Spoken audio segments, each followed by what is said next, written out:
r/AskReddit, what is the greatest effort, I'll do it myself in history? Closest I can think of is Erwin Rommel during the Blitzkrieg seeing an opportunity to make an exploit and instead of waiting set effort and charged 200 miles into French territory. Perhaps when no one believed Barry Marshall that H. pylori can cause stomach ulcers, so he thought, screw it, I'll test it on myself, and ended up getting the Nobel Prize. James Clerk Maxwell was idolized by Einstein as being the father of modern physics. Not only did he formulate the classical theory of electromagnetic radiation, but just for SS and giggles he calculated exactly what Saturn's rings were made from using pure mathematics. It wasn't until Voyager 1 and 2 passed by and took photos in the early 80s did we get confirmation that Maxwell was right. He then calculated how to take a color photograph in 1855. This was then achieved in 1861 and is recognized as the first ever color photograph. When Julius Caesar decided to just up and felling march into Rome to declare himself the military leader, Thomas Jefferson thought the US should expand and Napoleon needed cash. Jefferson was an advocate for very limited federal government though and wanted to find some way other than the federal government buying it. Finally, with no other choice, he said F it and bought it, losing all credibility among his followers. WRT having a small federal government. That could be completely incorrect, something somebody made up and I believed. We had a client that had his books and processes so messed up. We were doing almost 1,000 journal entries a month to make corrections. He had 5 full-time people in accounting when he could have gotten away with 1 accountant and 1 cheap part-time billing person. He got tired of our bills and hearing us make recommendations, so he finally said I'll do it myself. All 5 of his people quit over the next few months, and last I heard, they weren't even able to bill customers. I've posted this guy before. Total bad A. Scroll down and read the Moss citation. While you read that, remember that this happened after he stepped on a landmine a few years earlier and taught himself how to walk again. The dude in the war with wounded fingers. A doctor wouldn't amputate them, so he bit them off himself. Nikola Tesla was tasked with lighting up the World's Fair, but Thomas Edison wouldn't allow him to use any of his patents, so Tesla had to invent a new light bulb that didn't use any of Edison's patents and could still have thousands made in time for the event. Alexander the Great solving the Gordian knot by cutting it with his sword. Well, if you mean greatest as in most better, probably when Andrew Jackson beat the H out of his would-be Allen and had to be pulled off by his own bodyguards. If you mean most well known, probably in the Bible when little David messed up Goliath and then started a kingdom. Henry VIII couldn't get his way with the Pope, so he made the Church of England so he could do what he wanted. Juan Pujol Garcia was a Spaniard who created his own counterintelligence operation for the Allies during WW2. Initially, he approached British and American intelligence to offer them his services, but both countries rebuffed him. Undeterred, Garcia created a fictional persona as a pro-fascist Spanish official and got himself recruited by the Nazis, who directed him to travel to Britain to recruit agents. Instead, Garcia created a network of fictitious agents and sub-agents using publicly available information like newspapers and travel brochures. It was at this point that he again contacted Allied intelligence, and he was finally recruited. Garcia continued his work throughout the war, and for the same operation, he received both a knighthood from the British and the Iron Cross from Nazi Germany. The Nazis never realized that he was a double agent. The doctor stationed in Antarctica that removed his own appendix. Goddamn. During the American Revolution, John Paul Jones sailed over to England to burn down British naval ships. He succeeded, of course, and made back safely. After the revolution he was even pardoned by the town that he burned most of the ships in. In 1947 a guy named Thor Heyerdahl was trying to prove his theory that the Polynesian islands were settled by people from South America, not Asia. Nobody believed him because it was thought that crossing such a large ocean with the technology they had back then was impossible.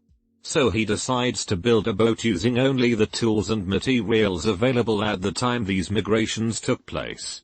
And then he sailed that boat across the Pacific Ocean, nearly dying in the process, but ultimately making it to the Polynesian islands. Wasn't there that Russian? Of course he was Russian. Doctor that did stomach surgery on himself, with only a bottle of vodka for anesthetic. Hello Major. He liberated an entire village from Nazis by himself. He's one of the handful of super badass soldiers you sometimes hear about from WW2. Not a very old story. Manji or the Mountain Man lived in a very remote village of India whose route to nearby was blocked a mountain and hence villagers had to climb it every time. And they had to do that daily to get essential supplies. During one of these trips, his wife fell down the mountain. He loved her a lot. He tried first to persuade the gov to do a mountain tunnel project there but to vain. So he went on alone to break the entire mountain with just an axe. He did that for 10 plus years and finally succeeded. There is a Bollywood movie on him too. Title, Manji, the Mountain Man. Linux Torvalds was thrashing SVN. They said well, can you do better? Now everyone uses JIT. Clara Lemlich taking the stage at a union meeting in 1909 to declare a general strike after the older male union leaders told the working girls that there really wasn't a point in striking and it would be too hard, just be patient and deal with it. So 20-year-old Clara interrupts them, climbs up on the stage, and shouts at the crowd that she's tired of just talk, time to strike, and everyone went for it. Instant agreement of the workers. That guy who got his arm jammed while rock climbing, so he amputated it with a toothpick and some pocket lint. Desmond Doss. Single-handedly saved from 50 to 100 men up on Hacksaw Ridge in Okinawa. His company was ordered to retreat when they were attacked by the Japanese, but instead he said nah, stayed up on the ridge alone, unarmed, and dragged as many soldiers as he could to safety without any help. Even when he was shot by a sniper and riddled with shrapnel, he made sure they took another guy down the hillside before him. John Paul Jones literally just went to the UK and captured a bunch of ships during the Revolutionary War. Keep in mind, he just had a small fleet of merchant ships. Maurice Hillman invented over 40 vaccines during his career in the pharmaceutical industry. In 1963 his oldest daughter caught the mumps. He cultured a sample from her, developed a vaccine, and injected it into his younger daughter. That vaccine is still in use and has saved millions of lives. In total, it's estimated that his work has saved 118 million lives globally. George Clooney bought his own spy satellite to prove the alleged crimes of an African warlords because nobody else would. When Nintendo turned down a collab with Sony, then Sony said, fuck it, we'll do it ourselves. The rest is history. A man who was a tractor mechanic made a good chunk of money and bought a Ferrari. He found many mechanical flaws with it, and brought his complaints all the way to Enzo Ferrari, the owner of the company. Enzo insulted the man, saying a mere tractor mechanic didn't know how to make a sports car. That sparked a rivalry that lasts to this day. That man was Ferruccio Lamborghini. Otis invented pretty much what we consider the modern elevator. Nobody was convinced it was safe, so he hoisted himself up extremely high and had somebody cut the cable with an axe to prove how confident he was that the elevator was safe regardless of almost worst case scenarios. Dave Grohl, the drummer for Nirvana, became unemployed after the lead singer killed himself while on copious amounts of drugs.